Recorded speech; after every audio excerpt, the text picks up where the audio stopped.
मैं हूं रंजित कश्यप और आप देख रहे हैं प्रेस इंडिया 24। आज मैं बात करने वाला हूं उत्तर प्रदेश चुनाव की। तो इस बार चुनाव मैदान में निषाद कश्यप समाज के 3 दल कूद पड़े हैं। एक निषाद पार्टी, दूसरा वीआईपी पार्टी और तीसरा जलवंशी मोर्चा। तो पहले बात करेंगे निषाद पार्टी की। निषाद पार्टी ने जिस तरह से शुरुआत की थी तो ऐसा लगता था कि जैसे उत्तर प्रदेश में अब की बार निषाद सरकार बन जाएगी। निषाद समाज के लोगों ने निषाद पार्टी का खुलकर समर्थन किया और साथ भी दिया। निषाद समाज पूरे विश्वास के साथ निषाद पार्टी के साथ खड़ा था। इस बात में कोई शक नहीं है कि जिस तरह से डॉक्टर संजय निषाद ने समाज को जगाया, उनके अंदर एक ऊर्जा भरी। शायद इससे पहले निषाद समाज राजनीतिक हिस्सेदारी को लेकर इतना कभी नहीं जागा था। पूरा निषाद समाज सड़कों पर डॉक्टर संजय निषाद के पीछे खड़ा था और डॉक्टर संजय निषाद समाज की अगुवाई कर रहे थे। तो ऐसे में कई सवाल उठते हैं कि कहाँ कमी रह गई। आखिर डॉक्टर संजय निषाद उत्तर प्रदेश में अपनी सरकार क्यों नहीं बना पाए? उनके बेटे इंजीनियर परवीन निषाद को क्यों बीजेपी का दामन थामना पड़ा? और आज निषाद पार्टी कहां खड़ी है? तो तथ्यों के आधार पर आपको इन सभी सवालों का जवाब देने की कोशिश करूंगा।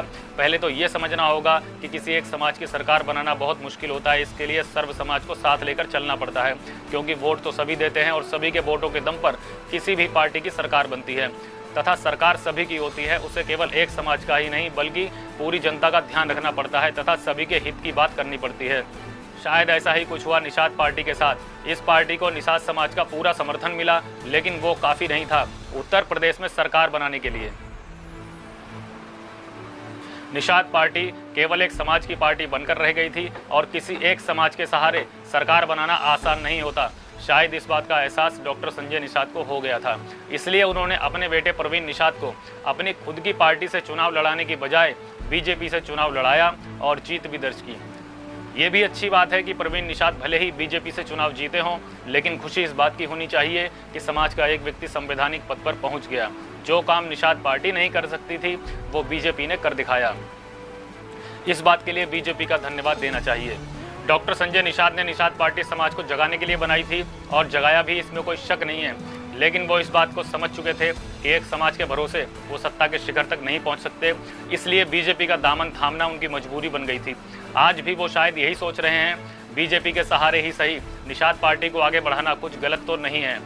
आज वो बीजेपी से निषाद समाज के नाम पर अपने लिए डिप्टी सीएम का पद मांग रहे हैं। तो ऐसे में बड़ा सवाल ये है कि अगर doctor Sanjay Nishad deputy CM बन जाते हैं तो वो निषाद समाज के लिए क्या करेंगे? आगे के लिए उनका क्या रोड मैप है? क्या केवल आरक्षण के नाम पर सत्ता में आना चाहते हैं या समाज के लिए कुछ और भी सोचा है? एक बात और जो बहुत अहम है वो ये है कि एक राजनीतिक पार्टी तभी पार्टी बनती है जब उसमें समाज के सभी योग्य व्यक्तियों तथा कार्यकर्ताओं को मौका दिया जाए, उनको आगे लाया जाए। निषाद पार्टी में किसको मौका मिला? पार्टी ने कौन कौन से कार्यकर्ताओं को आगे बढ़ाया? निषाद पार्टी में कौन कौन से चेहरे हैं जिन्हें समाज के सामने लाया गया? निषाद समाज के सामने क्या विकल्प है? राजनीतिक रूप से वीआईपी पार्टी निषाद पार्टी के मुकाबले काफ़ी मजबूत दिखाई दे रही है। उसका मुख्य कारण है कि पार्टी के अध्यक्ष मुकेश साहनी पहले से बिहार में मंत्री पद पर हैं। जाहिर सी बात है, ये राजनीति है साहब, यहाँ जो मजबूत है समर्थन भी उसी को मिलता है।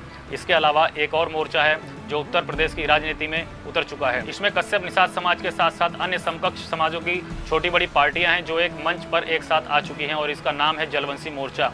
अब ऐसे में समाज के पास 3 विकल्प हैं। एक निषाद पार्टी जो बीजेपी का दामन थामने जा रही है, दूसरा वीआईपी पार्टी और तीसरा जलवंशी मोर्चा। अब सवाल ये कि इन तीनों में से सबसे ज़्यादा मजबूती के साथ कौन खड़ा है? तो आपको बताते चलें कि इस बार के चुनाव में जलवंशी मोर्चा तथा वीआईपी पार्टी दोनों मजबूती के साथ खड़े हैं तथा निषाद पार्टी बीजेपी के साथ मैदान में है। तो बात साफ है, पुरानी कहावत है कि पराधीन सपने हूँ सुख नाही, यानी दूसरों के अधीन रहने वाले व्यक्ति को सपने में भी सुख नहीं मिलता। लेकिन बुद्धिजीवियों का मानना है कि अगर इस बार निषाद पार्टी, वीआईपी पार्टी तथा जलवंशी मोर्चा अगर एक साथ एक मंच पर आ जाएं तो जीत निश्चित हो सकती है और हो सकता है कि सरकार भी बन जाए। लेकिन ऐसा संभव नहीं लग रहा है, क्योंकि निषाद पार्टी के मुखिया बीजेपी से डिप्टी सीएम का पद मांग रहे हैं और वीआईपी पार्टी साफ कर चुकी है कि वो गठबंधन के मूड में नहीं है। अब ऐसे में बचा जलवंशी मोर्चा। तो जलवंशी मोर्चा पहले से ही कई पार्टियों को मिलाकर बना है, तो उसे सभी को साथ में लेकर चलने में कोई आपत्ति नहीं होगी। ऐसे में आप समझ सकते हो कि निषाद पार्टी और वीआईपी पार्टी के बाद जो भी बचा वो जलवंशी मोर्चा है और इस जलवंशी मोर्चा में सभी विकल्प खुले हैं। अब ये आपको सोचना है कि आप किसका समर्थन करेंगे। तो बने रहिए मेरे साथ press India 24 online news network पर। मैं हूँ रंजित कश्यप, जनता की आवाज़।